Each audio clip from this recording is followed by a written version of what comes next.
La culture populaire a présenté Elon Musk comme une sorte de génie excentrique d'envergure, au début humble. Mais cela est manifestement faux. Elon Musk est né en Afrique du Sud, où il prétend avoir grandi dans l'extrême pauvreté. Mais sa famille possédait une mine d'émeraudes. À l'adolescence, Elon échangeait des émeraudes contre du cash à New York City, et son père se vantait qu'ils avaient tellement d'argent qu'ils ne pouvaient plus fermer leur coffre.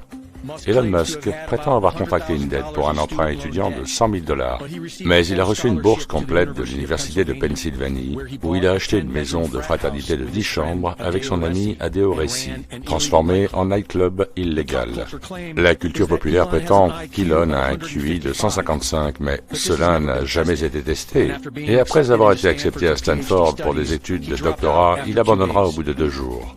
Après avoir abandonné ses études, Elon lança sa première entreprise commerciale avec son frère Kimball, Zip2, qui était essentiellement une version digitale des pages jaunes. Les frères reçurent des dizaines de milliers de dollars de leurs parents. Cependant, Elon ne le reconnaît pas. Un associé du père de Musk, Greg Curry, s'impliqua afin d'attirer les investisseurs, mais le code d'Elon n'était pas bon. Il a fallu donc embaucher des codeurs professionnels pour tout réécrire. Zip2 fut ensuite vendu pour $307 millions à Compaq, qui plus tard le supprima sans jamais avoir fait de profit. Elon gagna $22 millions, acheta une McLaren F1 d'$1 million, ce qui fit la une des journaux, avant qu'il ne détruise le véhicule non assuré. Musk décida ensuite de créer une banque en ligne, X.com. Il s'associa avec des experts de la banque, Harris Fricker, Edward Ho et Christopher Payne, tous les trois finissant par quitter la société après avoir accusé Elon Musk de mentir aux médias sur la qualité de leurs produits. Elon prétend avoir fondé PayPal. Avant que la société s'appelle PayPal, son nom était Confinity, fondé en 1998 par Peter Thiel et Max Levchin. Après avoir perdu des millions de dollars, X.com devint la propriété de Confinity et a fusionné en 2000. La seule contribution de Musk à Confinity est sa propre lutte pour le pouvoir. Il se nomma lui-même CEO et voulut reprendre le nom X.com.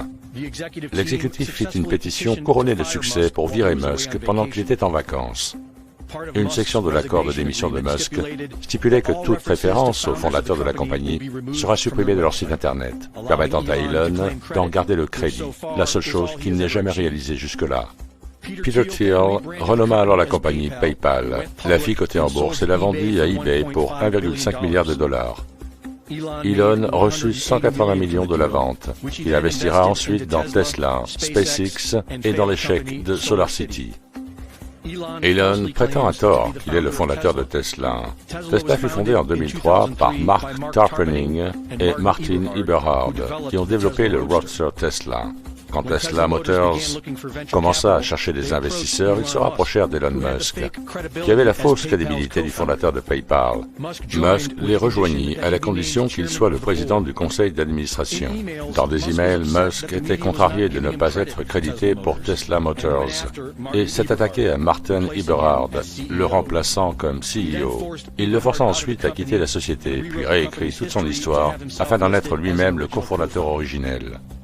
Il avait été promis à Martin Eberhard, l'homme à l'origine du Roadster Tesla, qu'il recevrait le premier Roadster de la chaîne de montage, mais Musk l'a entubé sur ce point aussi, et a envoyé cette voiture dans l'espace. On peut voir que c'est vrai, tellement ça a l'air faux, honnêtement. Donc, qui est Elon Musk? Elon décrit son père comme étant un homme malveillant et violent.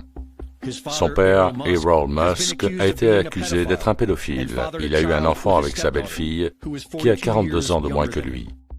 Ce petit raté gâté et narcissique, fils d'un pédophile présumé, veut mettre des puces électroniques dans le cerveau de tout le monde pour que nous puissions fusionner avec l'intelligence artificielle. Sa petite amie se vante maintenant que tout cela peut mener à une utopie communiste.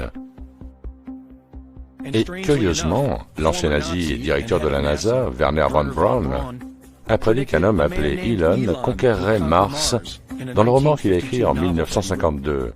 Ce qui est étrange, car la NASA s'est associée à SpaceX pour travailler à la colonisation de Mars.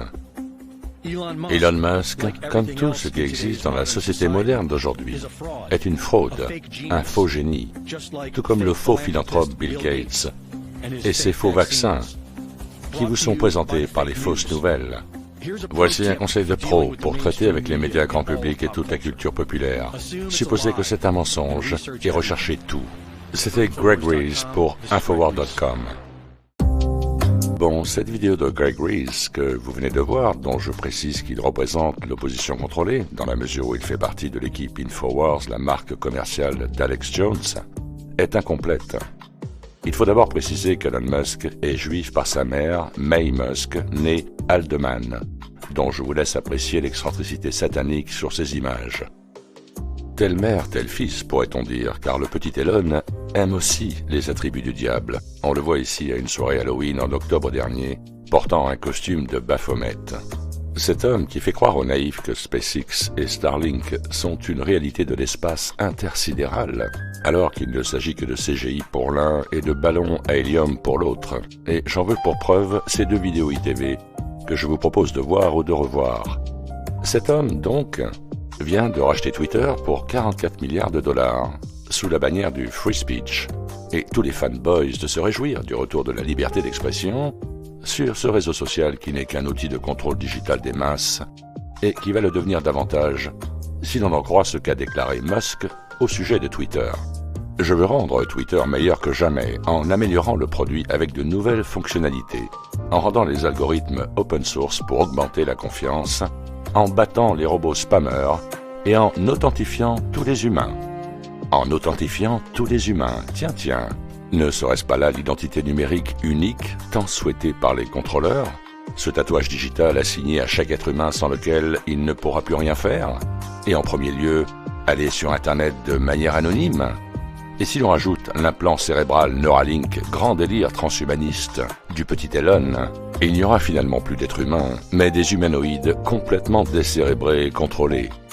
Inutile de vous dire que les 44 milliards de dollars ne viennent pas de sa poche.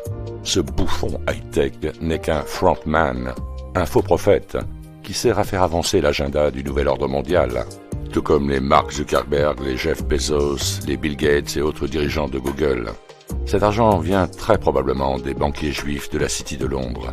Les liens de Musk avec Israël et les juifs puissants ne datent pas d'hier. Les relations étroites de Tesla avec la technologie israélienne remontent à de nombreuses années. Et cette technologie de conduite autonome est 100% juive, provenant de la société israélienne Mobileye. Musk a des contacts étroits et de haut niveau en Israël, ayant rencontré Netanyahou dans sa résidence privée à plus d'une occasion. On peut aussi ajouter qu'en 2008, Musk était un jeune leader global du Forum économique mondial. Bien que Musk soit déterminé à faire disparaître cette information d'Internet, le fait qu'il ait été affilié au Forum économique mondial ne devrait pas être une surprise. Musk partage de nombreux objectifs néfastes de Klaus Schwab, juif lui-même, notamment l'implantation de micropuces dans les enfants et de puces dans les cerveaux humains. En conclusion, les amis, je dirais que le fruit ne tombe jamais très loin de son arbre. Le petit Elon, Elon, A-L-O-N en hébreu, est un circoncis au 8e jour, dont l'excentricité n'a d'égal que sa loyauté envers Satan, le dieu du judaïsme. Merci de votre attention. Meilleurs vœux à vous toutes et tous pour cette nouvelle année. Et à très bientôt sur ITV.